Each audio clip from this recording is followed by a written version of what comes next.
너네 밥은 먹었니? 안 그래도 배고프려던 참인데 같이 저녁 먹을까? 정희 씨가 식사 준비를 하고 있는 모습을 보며 큰아들이 말했습니다. 엄마, 시간도 늦었는데 이제 슬슬 집에 가야 하지 않을까요? 그래요, 어머니. 고생하셨으니까 이제 그만 돌아가세요. 늦겠어요.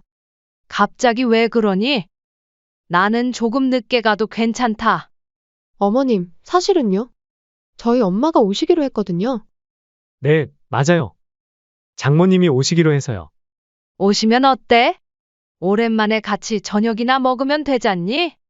아니요, 어머니. 저희 엄마랑 식사 자리는 다음에 마련할게요. 오늘은 저희 엄마가 불편해 하실 거예요. 불편해 하신다고?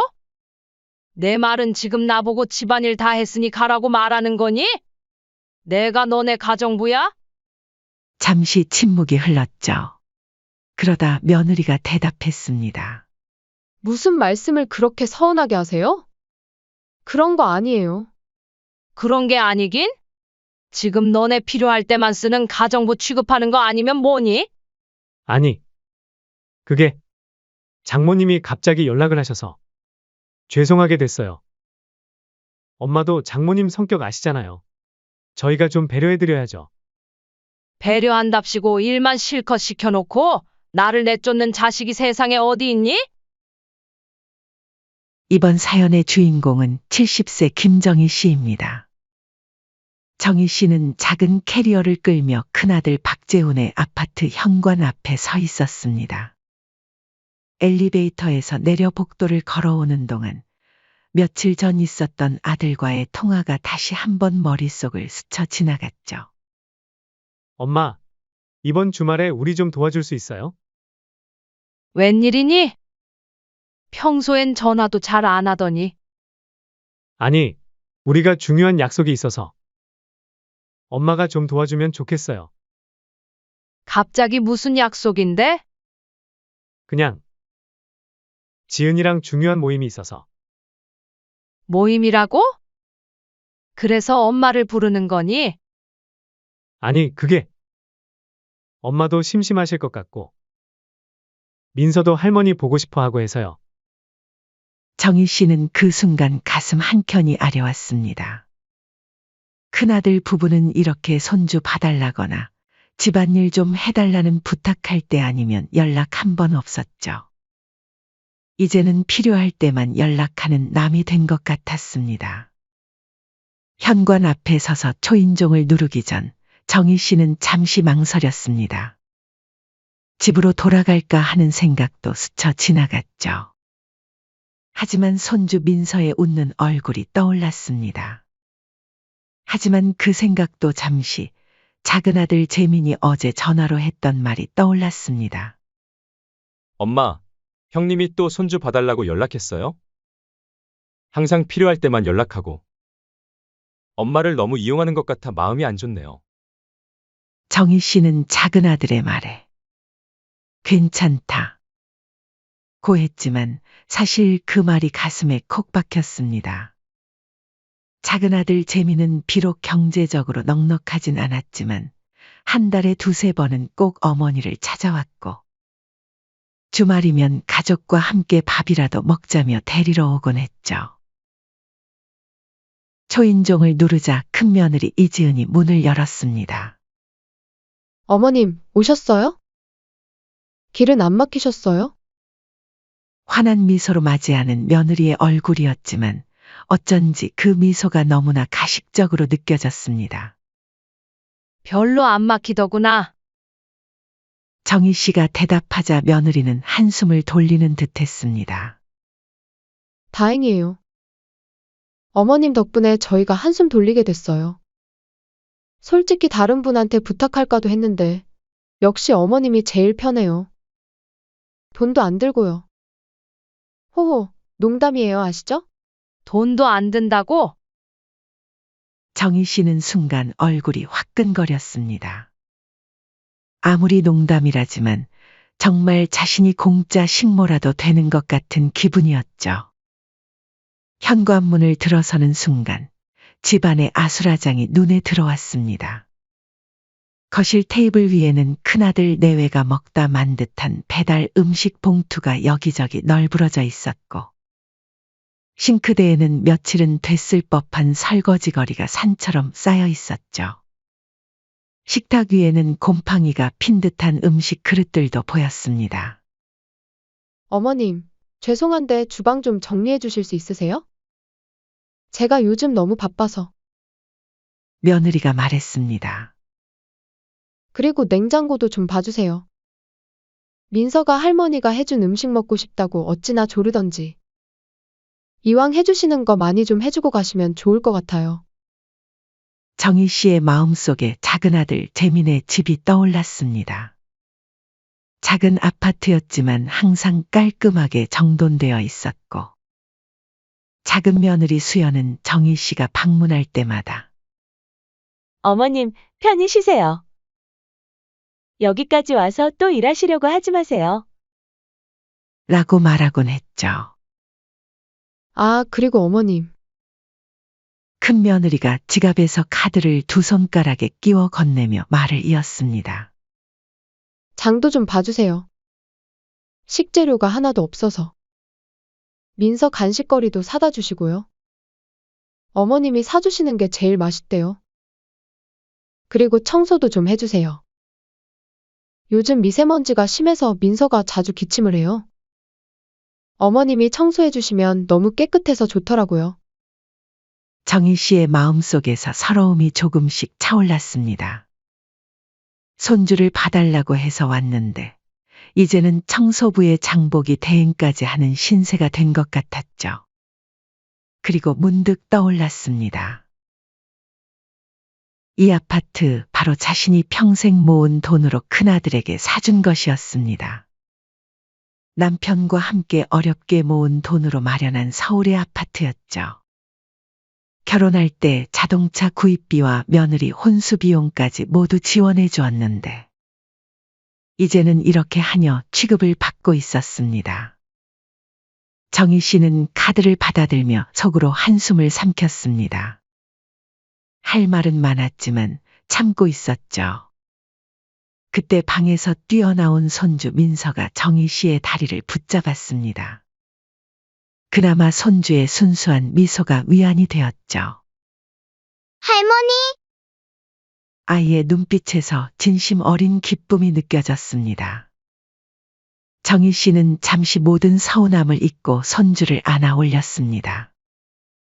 우리 민서 배 안 고파? 할머니가 맛있는 거 많이 해줄게. 그때 현관문 쪽에서 소리가 들렸습니다. 큰아들 재훈이 정장 차림으로 나타났습니다. 엄마, 왔어요? 저희 이제 출발해야 할 것 같아요. 큰아들은 어머니와 제대로 된 인사도 나누지 않고 시계만 쳐다봤습니다. 그래, 어디 가는데? 아, 친구들 모임이요. 중요한 자리라. 아, 맞다. 큰 며느리가 서둘러 말했습니다. 민서 유치원 가방도 좀 챙겨주세요. 월요일 유치원 보내실 때 필요하실 거예요. 그리고 숙제도 좀 봐주시고요. 저번에 어머님이 안 봐주셔서 선생님한테 혼난 적 있잖아요. 그리고 어머님, 민서 간식은 적당히만 주세요. 저번처럼 과자 많이 주시면 안 돼요. 건강에 안 좋거든요. 그렇게 말하고는 현관문을 닫아버렸죠. 방 안에 홀로 남은 정희 씨는 한동안 그 자리에 서 있었습니다. 싱크대에 쌓인 그릇들, 어지러운 거실, 정리되지 않은 장난감들. 모든 것이 한꺼번에 눈에 들어왔죠. 창 밖으로는 큰아들 부부가 즐거운 듯 차를 타고 떠나는 모습이 보였습니다. 정희 씨는 손주를 안고 창밖을 바라보다 문득 휴대폰이 울리는 소리를 들었습니다. 화면을 보니 작은 아들 재민이었죠. 어머니, 잘 도착하셨어요? 형님네 집은 어때요? 정희 씨는 잠시 말을 잊었습니다. 그동안 참았던 서러움이 목구멍까지 차올랐지만 애써 담담한 목소리로 대답했죠. 응, 잘 도착했어. 다들 나가고 민서랑 둘이 있네. 형도 진짜 정신 차려야 돼요.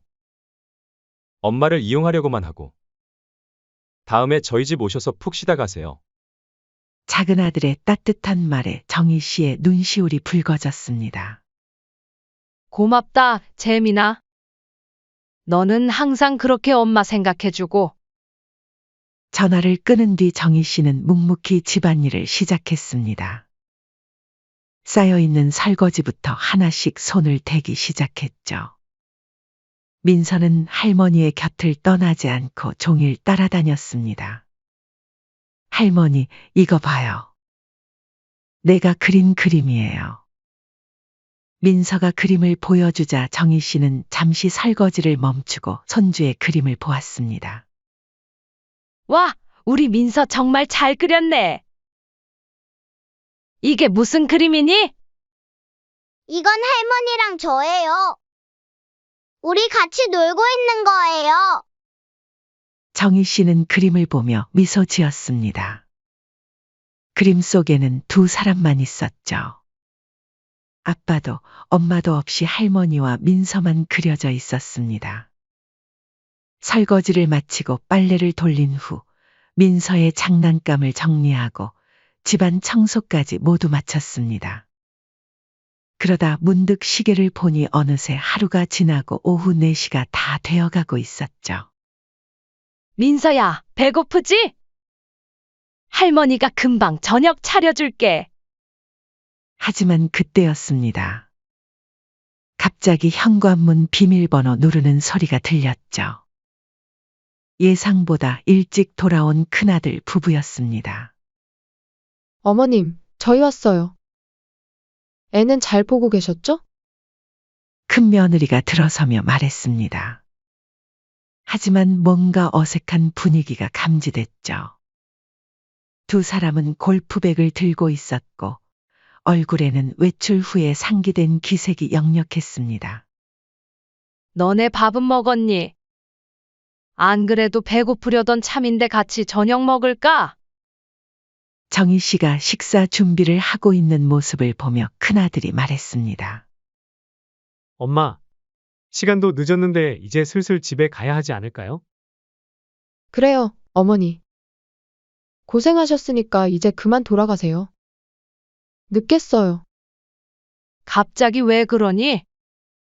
나는 조금 늦게 가도 괜찮다. 정희 씨가 물었습니다. 큰 며느리가 끼어들었죠. 어머님, 사실은요? 저희 엄마가 오시기로 했거든요. 네, 맞아요. 장모님이 오시기로 해서. 큰아들이 어색하게 웃으며 말했습니다. 정희 씨는 순간 손에 들고 있던 국자를 꽉 쥐었습니다. 방금 전까지 열심히 저녁 준비를 하고 있었는데 이제 와서 가라니. 게다가 안사돈이 온다고 자신을 내쫓는다니. 오시면 어때? 오랜만에 같이 저녁이나 먹으면 되잖니? 정희 씨가 애써 담담하게 말했습니다. 아니요, 어머니. 저희 엄마랑 식사 자리는 다음에 마련할게요. 오늘은 저희 엄마가 불편해하실 거예요. 불편해 하신다고? 정희 씨의 목소리가 떨렸습니다. 내 말은 지금 나보고 집안일 다 했으니 가라고 말하는 거니? 내가 너네 가정부야? 잠시 침묵이 흘렀죠. 그러다 며느리가 대답했습니다. 무슨 말씀을 그렇게 서운하게 하세요? 그런 거 아니에요. 그런 게 아니긴? 너네 필요할 때만 쓰는 가정부 취급하는 거 아니면 뭐니? 큰아들이 당황한 듯 말을 더듬었습니다. 아니, 그게 장모님이 갑자기 연락을 하셔서 죄송하게 됐어요. 엄마도 장모님 성격 아시잖아요. 저희가 좀 배려해드려야죠. 배려한답시고 나를 내쫓는 자식이 세상에 어디 있니? 정희 씨의 목소리가 높아졌습니다. 그리고 그놈의 배려는 매번 사돈댁에게만 해주는 거니? 나도 너네 가족이다. 너네 혹시 안 사돈 오기 전에 집 정리하려고 나 부른 거니? 큰 며느리의 표정이 굳어졌습니다. 그리고는 참지 못하고 내뱉었죠. 그거 조금 했다고 엄청 생색내시네요? 어머니, 그렇게 저녁 얻어먹고 싶으시면 카드 드릴 테니까 나가서 밖에서 드시면 되잖아요. 됐다? 어머니랑 무슨 말을 하겠어요. 저희도 장모님이 갑자기 오신다고 하셔서 난감해요.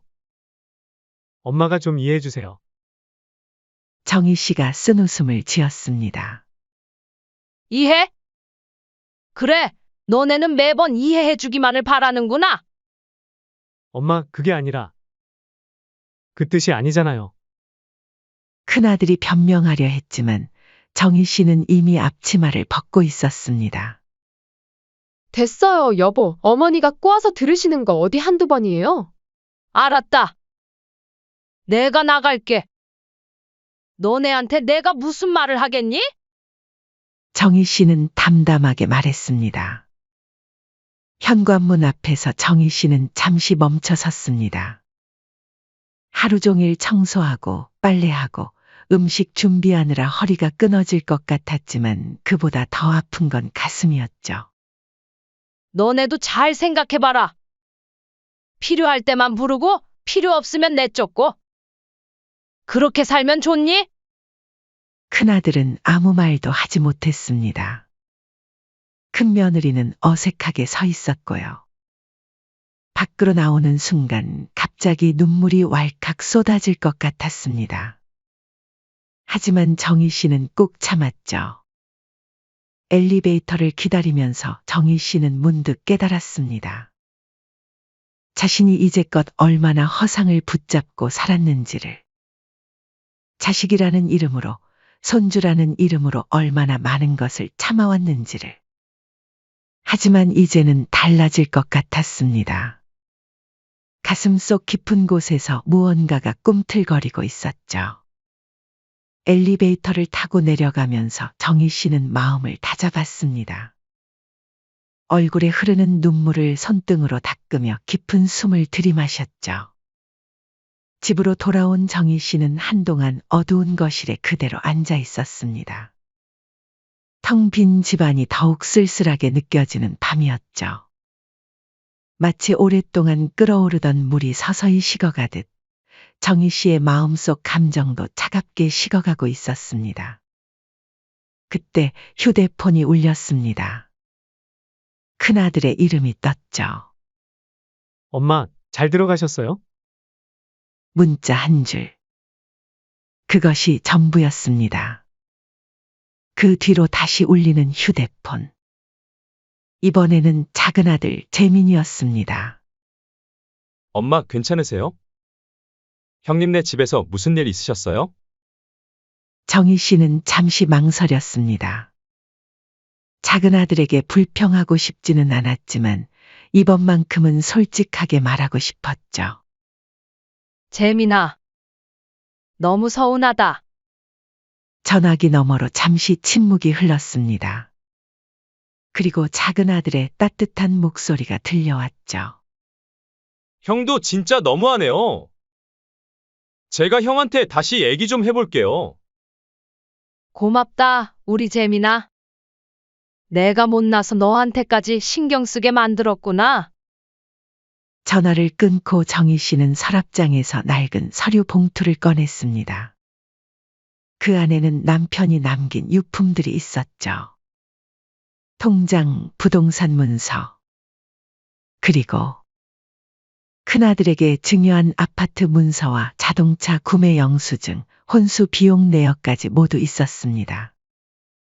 정희 씨는 서류들을 하나하나 검토하기 시작했습니다. 큰아들에게 준 모든 것에는 조건이 있었습니다. 효도라는 조건이었죠. 법적으로 명시되진 않았지만 정희 씨는 그것이 얼마나 중요한 조건이었는지 이제야 깨달았습니다. 정희 씨는 휴대폰을 다시 들었습니다. 이번에는 자신이 행동할 차례였죠. 손가락이 조금 떨렸지만 이제는 돌이킬 수 없었습니다. 예전에 다른 일로 상담을 했었던 윤 변호사에게 전화를 걸었습니다. 변호사님, 내일 시간 좀 내주세요. 상담 받고 싶은 게 있어요. 네, 정희 씨 오랜만이네요. 잘 지내셨죠? 무슨 일이신가요? 효도를 조건으로 한 증여 취소할 수 있을까요? 윤 변호사의 목소리가 진지해졌습니다. 충분히 가능합니다. 내일 모든 서류 가지고 오세요. 자세히 살펴보겠습니다. 전화를 끊고 정희 씨는 수첩에 모든 것을 정리하기 시작했습니다. 큰아들 부부가 자신을 어떻게 대했는지, 어떤 모욕적인 말들을 했는지, 모든 사실을 날짜별로 꼼꼼히 기록했죠. 정희 씨는 서류들을 정리하며 단단히 마음을 먹었습니다. 이튿날 아침, 정희 씨는 평소보다 일찍 일어났습니다. 잠을 제대로 이루지 못했지만 마음은 그 어느 때보다 명료했죠. 남편의 후배였던 윤 변호사와의 약속 시간이 다가오고 있었습니다. 이 모든 증빙 서류들 다 준비해 오셨군요. 변호사 사무실에서 윤 변호사는 정희 씨가 가져온 서류 더미를 하나하나 검토했습니다. 아파트 증여 계약서, 자동차 구매 영수증, 혼수 비용 내역. 모두 보관하고 계셨네요. 정희 씨는 조용히 고개를 끄덕였습니다. 이 서류들이 얼마나 중요해질지 그녀는 미처 알지 못했었죠. 하지만 남편은 알고 있었습니다. 그래서 그 모든 것을 깔끔하게 정리해두고 떠났던 것입니다. 정희 씨, 이런 경우에는 법적으로 조건부 증여에 해당할 수 있습니다. 특히 증여를 할 때 부양이나 효도를 전제로 했다면 더욱 그렇죠. 민법상 증여는 수증자의 배은망덕이나 중대한 의무 위반이 있을 경우 철회할 수 있습니다. 큰아들 부부가 정희 씨를 이런 식으로 대우했다면 충분히 소송의 근거가 됩니다. 정말로 다 돌려받을 수 있을까요? 정희 씨의 목소리가 미세하게 떨렸습니다. 윤 변호사는 확신에 찬 눈빛으로 고개를 끄덕였습니다. 가능합니다. 아파트는 물론이고 자동차와 혼수 비용까지 모두 반환 청구가 가능해요. 다만 법적 절차가 필요하니 시간이 좀 걸릴 수 있어요. 정희 씨는 잠시 생각에 잠겼습니다. 큰아들 내외를 완전히 무너뜨리게 될 이 결정, 정말 내려야 하는 것일까? 하지만 어제의 모욕적인 상황이 다시 떠올랐죠. 돈도 안 들고. 그거 조금 했다고 엄청 생색내시네요? 어머니, 그렇게 저녁 얻어먹고 싶으시면 카드 드릴 테니까 나가서 밖에서 드시면 되잖아요. 이런 말들이 머릿속을 맴돌며 정희 씨의 결심을 굳게 했습니다. 윤 선생님, 시작하죠. 모든 걸 돌려받고 싶어요. 윤 변호사는 미소를 지으며 고개를 끄덕였습니다. 좋습니다. 오늘부터 소송 준비를 시작하겠습니다. 우선 내용 증명부터 발송해야겠군요. 시간이 흘러 큰아들의 집으로 법원 내용 증명 우편이 배달되었습니다. 그날 오후 정희 씨의 휴대폰이 미친 듯이 울렸습니다. 진동하는 휴대폰 화면에는 재훈이라는 이름이 반복해서 떴죠. 정희 씨는 휴대폰을 조용히 바라보다가 한참 후에야 전화를 받았습니다. 엄마! 큰아들의 목소리가 전화기 너머로 들려왔습니다. 그의 목소리는 공포에 질려 있었죠. 이게 대체 무슨 짓이에요? 갑자기 내용 증명이 왔어요. 아파트 명도 소송이라니. 이게 무슨 소리예요? 정희 씨는 차분한 목소리로 대답했습니다. 너희한테 준 거 다 돌려받으려고. 아파트, 자동차, 혼수 비용까지 전부. 엄마! 이럴 수는 없어요. 우리가 살 곳이 어디 있어요? 애도 있는데. 그건 너희가 알아서 할 일이지? 지금 장난치시는 거예요? 저희가 뭘 그렇게 잘못했다고? 정희 씨는 쓴웃음을 지었습니다. 잘못했다고? 내가 정말 모르겠니?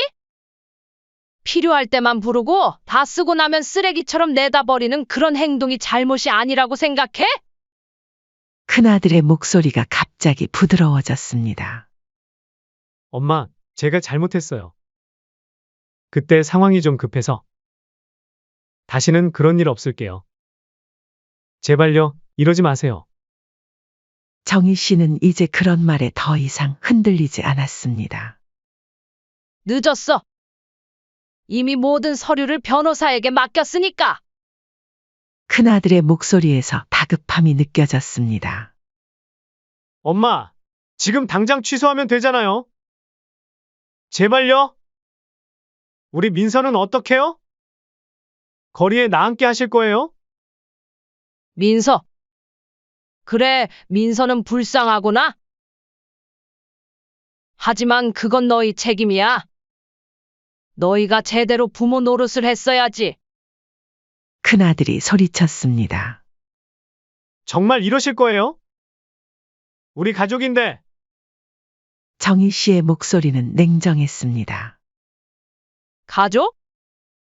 그래, 너희가 날 가족처럼 대했니?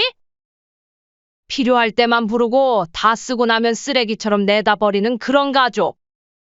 그때 전화기 너머로 큰 며느리의 목소리가 들렸습니다. 어머님, 이게 무슨 짓이세요? 약속을 어떻게 이렇게 쉽게 깨세요? 저희 결혼할 때 주신다고 한 거잖아요. 지금 장난쳐요? 정희 씨가 차갑게 웃었습니다. 그래, 약속이라고 하자. 근데 너희는 나한테 한 약속은 잘만 깨더라. 그 집 받을 때 너네들은 분명히 나한테 효도하겠다고 했어. 그런데 지금 너네 행동을 봐라 어떤지? 어머님, 무슨 말씀을 그렇게 하세요? 설마 아직도 그것 때문에 토라져 있는 거예요? 저희가 얼마나 잘 모셨다고 그러세요? 어머님 외로우실까봐 손주도 봐달라고 하고. 내가 외로울까봐 손주 봐달라 한 거라고? 말이 되는 소리를 해야지. 웃기지도 않는구나. 엄마, 지금 장난하시는 거예요? 아시잖아요. 엄마가 안 도와주시면 저희가 어디에 의지해요? 저희 힘들다고요? 큰아들이 다시 전화를 받아 소리쳤습니다. 너 힘들다는 소리는 이제 지긋지긋하다. 정희 씨가 단호하게 말했습니다. 그리고 어디에 의지하긴? 그 잘난 내 장모한테 의지해야지. 그리고 너희는 내가 얼마나 힘들었는지는 생각도 안 해봤지? 엄마가 무슨 힘든 일이 있었는데요?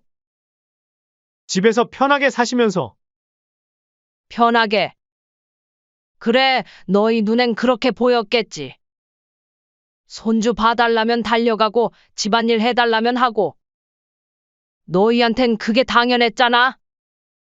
어머님, 듣자 하니까 말 조심하세요. 큰 며느리가 다시 끼어들었습니다. 그럼 손주는 봐주기 싫으셨단 거예요? 민서를 그렇게 사랑하신다더니. 이지은 씨, 정희 씨가 큰 며느리의 이름을 부르며 말했습니다. 손주 이야기까지 꺼내면서 협박하는 건 너무 비열하지 않니? 비열하다니요? 어머님이야말로 얼마나 비열하신데요? 갑자기 이러시는 게 말이나 돼요? 이제 그만하자. 나 이번에 아파트 회수해서 전세로 내놓을 거야. 자동차도 돌려받을 거고 혼수 비용도 모두 돌려받을 거야. 뭐라고요? 엄마, 미쳤어요? 그래, 미쳤다 치자. 이제라도 정신 차린 거지. 너희한테 줄 생각 없어. 어머님, 저희 보고 그럼 어떻게 하라는 거예요? 그건 너희가 알아서 해. 젊은 사람들이 뭐가 두려워? 열심히 일하면 되잖아. 엄마! 이럴 순 없어요. 우리가 뭘 그렇게 잘못했다고.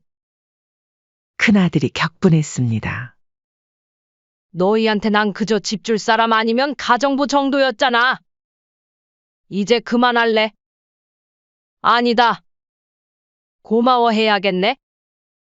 내 덕분에 정신 차렸으니까. 이제 내 인생 찾아 살아볼래? 이제 전화하지 말거라.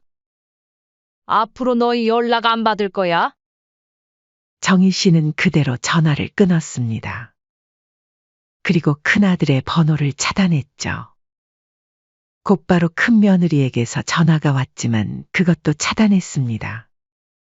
창밖을 바라보며 깊은 숨을 내쉬었습니다. 가슴 한켠이 아팠지만 이상하게도 후련했습니다. 마치 오랫동안 쌓였던 먼지를 털어낸 것처럼 상쾌한 기분이었죠. 한 달 후 법원에서 첫 심리가 열렸습니다. 큰아들 부부는 변호사를 선임해 왔지만 정희 씨가 가져온 증거들 앞에 그들은 무력했습니다. 아들이 주말마다 어머니를 하녀처럼 부려먹은 정황, 모욕적인 발언들. 그리고 필요할 때만 찾고 버리는 행태는 배은망덕한 행위로 인정되었습니다. 재판장은 엄숙한 목소리로 선고했습니다. 본 법원은 원고의 주장을 인정하여 피고에게 아파트 명도 및 소유권 이전, 자동차 반환 그리고 혼수 비용 일체를 원고에게 반환할 것을 명령합니다. 큰아들의 얼굴은 창백했습니다. 그는 어머니를 향해 마지막으로 애원의 눈빛을 보냈지만 정희 씨는 이미 고개를 돌려 재판장을 바라보고 있었습니다. 법정을 나서는 길, 정희 씨는 작은 아들 재민의 따뜻한 손길을 느꼈습니다. 재민은 어머니의 재판을 지지하며 곁에서 계속 힘이 되어주었죠. 어머니, 마음이 많이 아프시죠?